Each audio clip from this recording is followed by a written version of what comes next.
Recently, I've been playing a lot of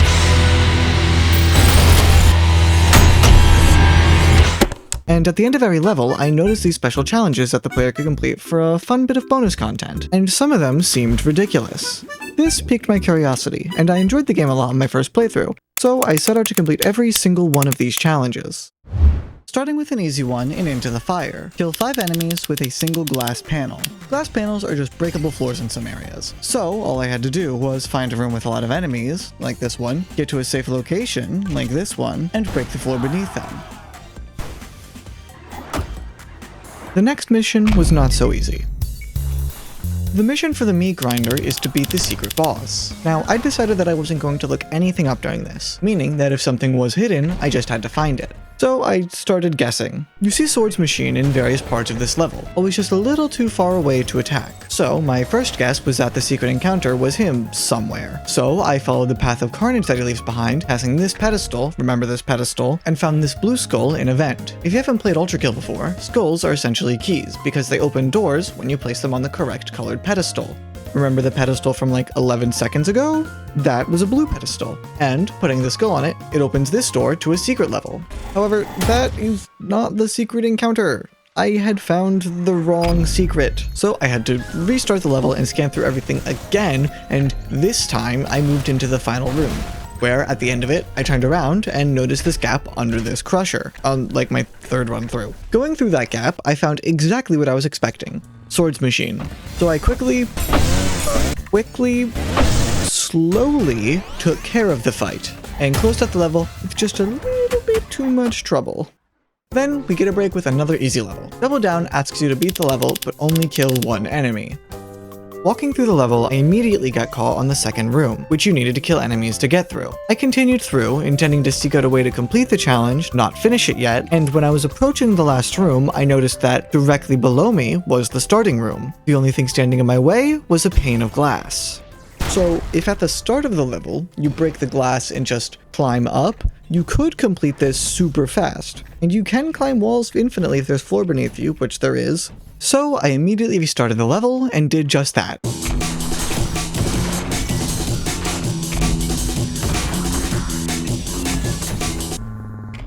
I only did this because I thought the speedrun would be cool, but it is actually how you're supposed to get up here for this challenge. Anyway, I beat the boss at the end, which felt oddly familiar, and completed the level. One Machine Army asks you to slide uninterrupted for 17 seconds. Now initially this feels impossible, because these doors block you until you kill all the enemies. But if you clear all of the rooms, go to the start, and then slide to the end, that's more than 17 seconds, making this another easy level. And to end off Act 0, we have to kill these two bosses without inflicting fatal damage. Basically, I cannot kill any enemies. Now, initially, this is a difficult sounding one, because how are you supposed to kill an enemy without killing it? But it's important to think about the phrasing. I can't deal any fatal damage, but if I can make the two bosses damage themselves, then they would be dealing the fatal damage. Fortunately, these are Cerberus, and they sometimes do this. So if you stand next to their feet and have them throw this explosion at you, you can have them deal damage to themselves. Since you are allowed to deal damage so long as it's not the last hit, you can chip down their health, then stand near their feet and let them kill themselves, finishing the first 0th act of the game. But this was just a tutorial. There is much more to come as we make our way into Act 1, Limbo. And for a game taking place in hell, this part sure is tranquil. But we have a job to do, and that job is to beat Heart of the Sunrise in under 10 seconds.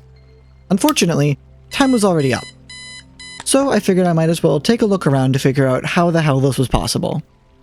Given that the time frame is 10 seconds, my first assumption was that it would be in the first room somewhere. So I started looking around, breaking various things, but nothing happened. So I looked around the next few rooms, but it just didn't seem possible. Eventually, I did figure it out, but that didn't happen until much later, when another mission gave me the clue I needed to figure this puzzle out.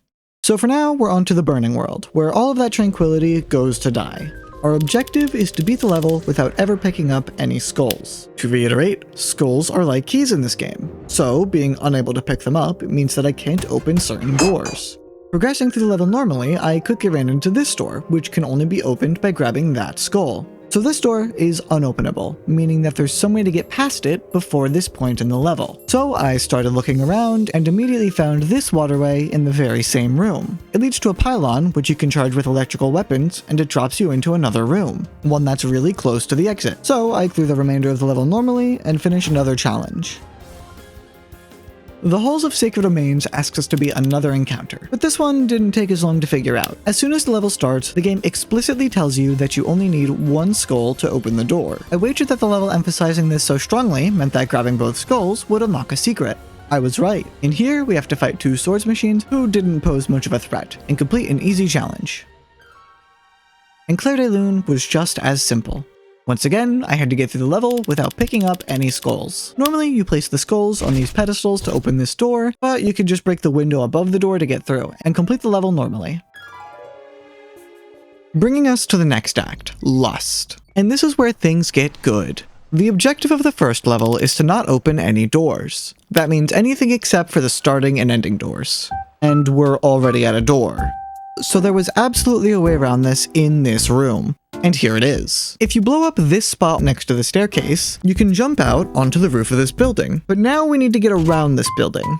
We don't need to get too high though, because these platforms down here will launch us to the main platform. The easiest way I found to do this initially was to dash jump as far as I could, stall by jumping on the wall, and then use my dashes to get over to the launch pad.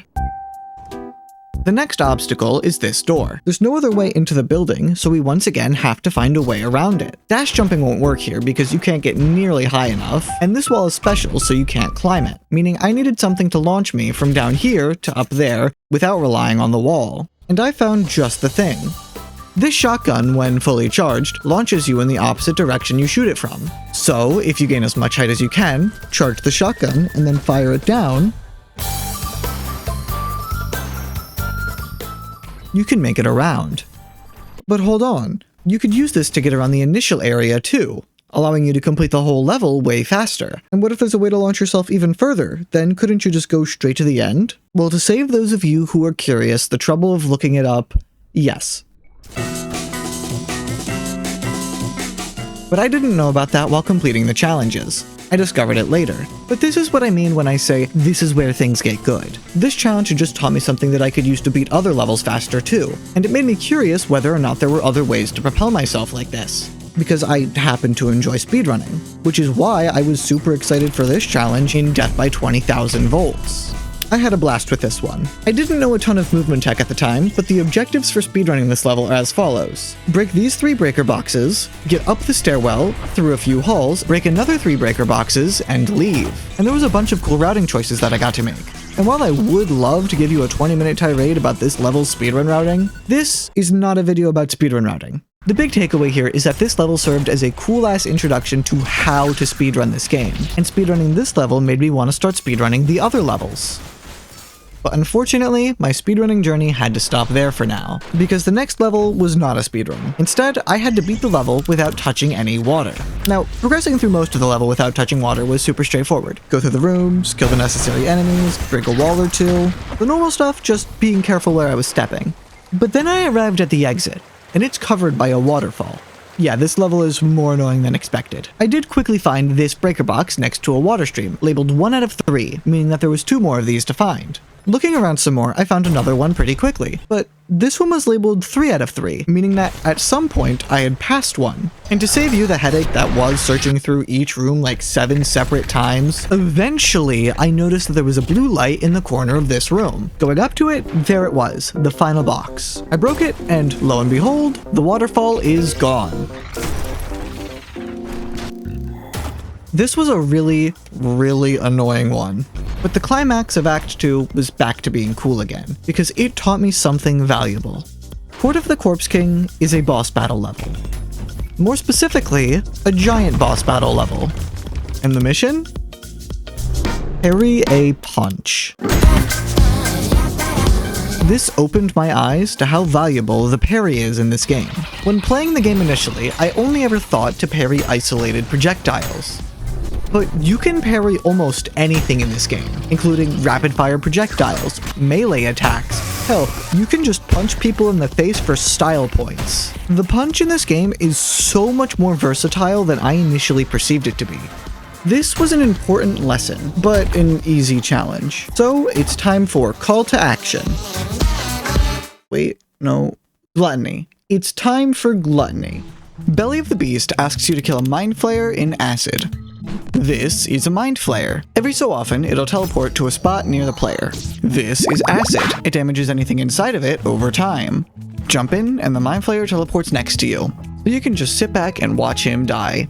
Except that your health depletes here too. So what you actually want to do is grab the chainsaw shotgun, mow this guy down to heal yourself, because blood equals healing in this game, and when you think he's about to die, then you sit back and watch the fireworks. And now it's time to fight Gabriel, who takes himself a little too seriously, and we have to convince him to jump into a pit. For this, I had to pay attention to his attack patterns. Specifically, I was looking for any attack where he drops onto the player, and there was an attack just like that every time he pulls out his spear, where he goes above them and drops onto them. So, when you see him pull out the spear, you jump over the edge of the map, and when you hear him above you, dash back onto it, watching him fall into the abyss, officially moving us into Act 2 of the game, where we find Greed, a layer packed with interesting challenges. Slaves to Power asks you to not activate any enemies, which is a little difficult when walking immediately outside the door spawns them in. But I have a little knowledge of game design, so I figured that these enemies are spawned in via triggers, and I'll visualize this for you so you can see what I'm talking about. These big boxes are triggers. When the player is inside of them, something happens. In the case of the green ones, when the player is inside of them, enemies spawn. But they are just three-dimensional objects, so you can go around them. I do this by jumping onto this roof and dash jumping over to that ledge, which narrowly avoids the triggers. You do have to climb up onto the roof to progress from here though, but instead of dash jumping you could also use the chargeable shotgun to get across, saving you a little bit of time. Anyway, once you're on the roof, it's pretty much a straight shot to the end of the level by traveling over the roofs and then finding this explodable spot which leads you straight to the exit. Wait, that's a straight line. Hold up. Yeah, that's more like it. I mean, you can't clear the challenge this way, but it looks cool. Anyway. Goddamn the Sun is a funny level. You have to kill the boss at the end in under 10 seconds. Which is difficult to do because, you know, it's a boss. It has a lot of health. Fortunately, this level provides a way to do a ton of damage really fast. By grabbing this power-up, you get a second gun for a limited amount of time, and you'd assume that grabbing another power-up just refreshes the timer. But Hikita is insane, and was like, you know what, how about you just get another gun, and if you grab another power-up, you can guess. So we now have 4 guns and a health bar we have to deplete. The way I originally did this was by taking the nail gun, attaching the magnets to the boss, and just pelting him with bullets.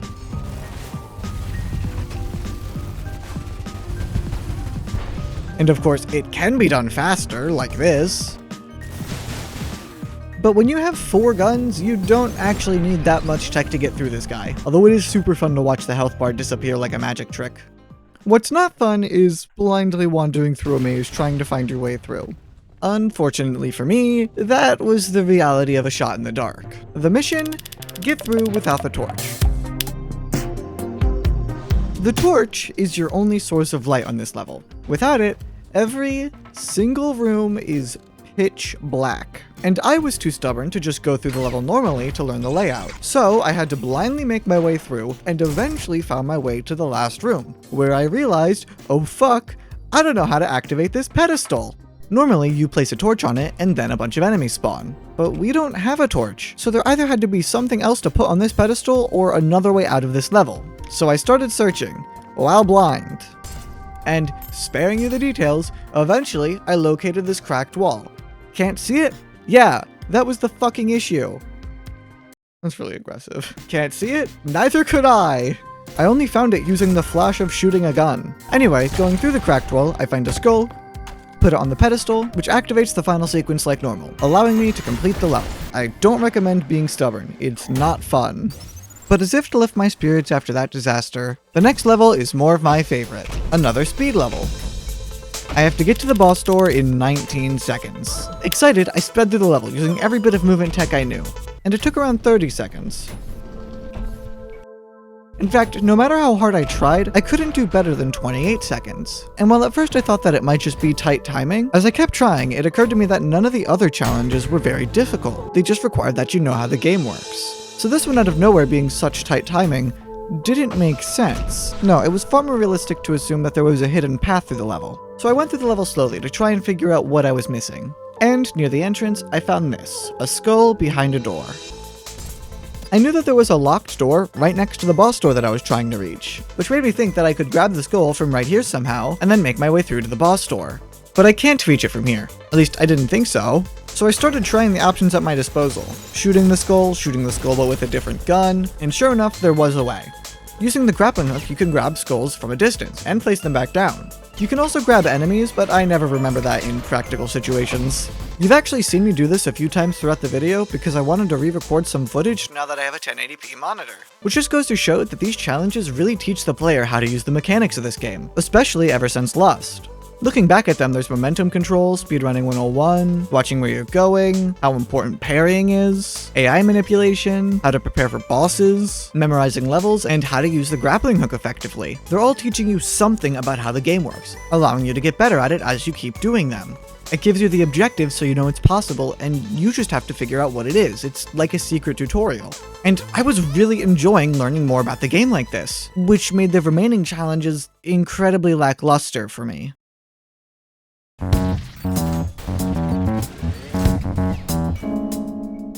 5-1. Don't touch any water. Again. You just find these 3 valves, all in the first room instead of throughout the level this time, then play the rest of the level carefully to complete it without issue. 5-2. Don't fight the ferryman. Which was actually pretty interesting. Not all of the remaining ones are actually that bad. Normally, the exit door only opens once the ferryman dies, so there had to be a secret somewhere that circumvented that. Looking around a variety of places, I eventually found this book on a table. Reading it, it's the ferryman's diary. Among all of his slobbering over Gabriel, a particular line stood out. But not all souls can pay, and these old hands can only take so many coins. Coins, you say?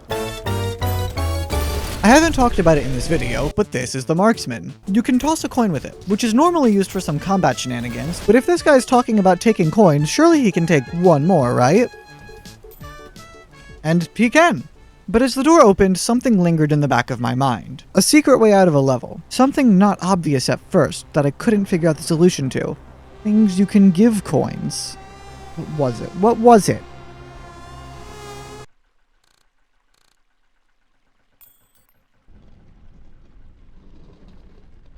Well, that's 2 levels done. And while this gave me hope for the future challenges, reading that I had to not touch water for a 3rd time kind of diminished that. Anyway, grab both skulls for the door. It opens a passage that you can use to skip a lot of the level. Woo. 5-4. Reach the surface in under 10 seconds.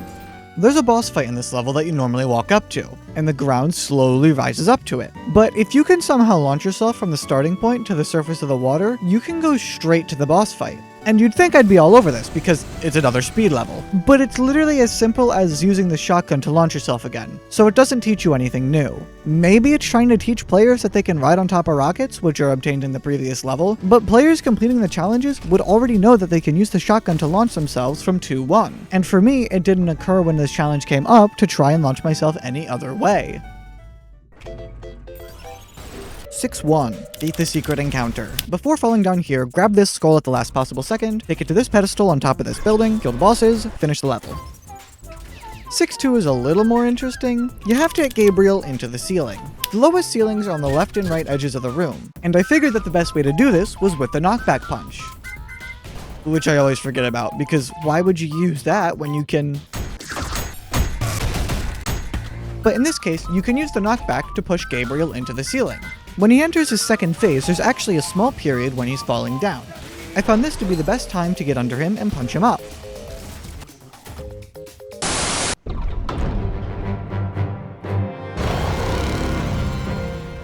(7-1). Beat the secret encounter. Skull, pedestal, kill, done.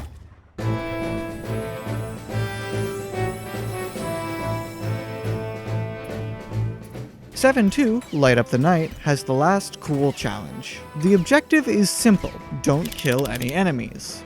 There's a few steps you have to figure out to do this. First, you have to find this hole in the ground, so that you can get the cart over to the bomb without clearing this room. Then, if you walk to this red skull from behind, you can actually break the top of its box and grab the skull using the grappling trick from earlier, without even activating the enemies here. Then you put the bomb on the cart, progress through the level mostly normally up until the last room, where it seems like you have to kill all the enemies to get through, but there's actually an invisible maze that I kind of ended up brute forcing my way through. Really simple overall, but fun to figure out. But 7-3 takes us back to the dull ones. You have to become marked for death, which just means find this terminal on a random roof, hit yes, and complete the level. I had to look up what this changed, but it actually makes the enemies stop targeting each other and exclusively target the player. So essentially it just makes the level a little bit harder. And finally, the last level in the game right now, 7-4, Like Antennas to Heaven, where the challenge is to not fight the security system. The security system is a mini-boss midway through the level, but if you power this random crane, it breaks a wall, allowing you to skip it. That's it. It's an anticlimactic finish. I know.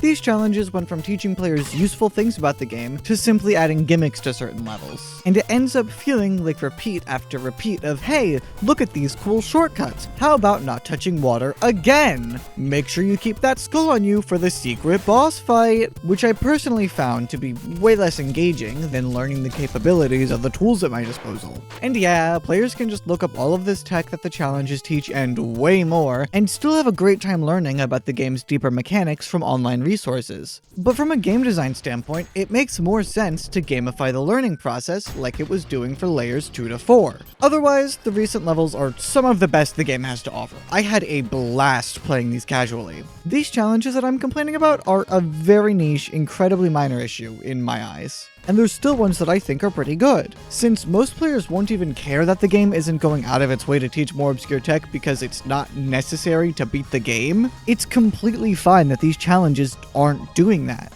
But to me, these are just a wasted opportunity. A minor wasted opportunity, but it just could have been that little bit better. At the end of the day, these challenges were really fun. It made for a fun way to re-explore these levels and the game itself more deeply than the first playthrough. I may not like some of the challenges, but that's okay. They're just little bonus quests in an incredible, incredible game. They don't need to be perfect.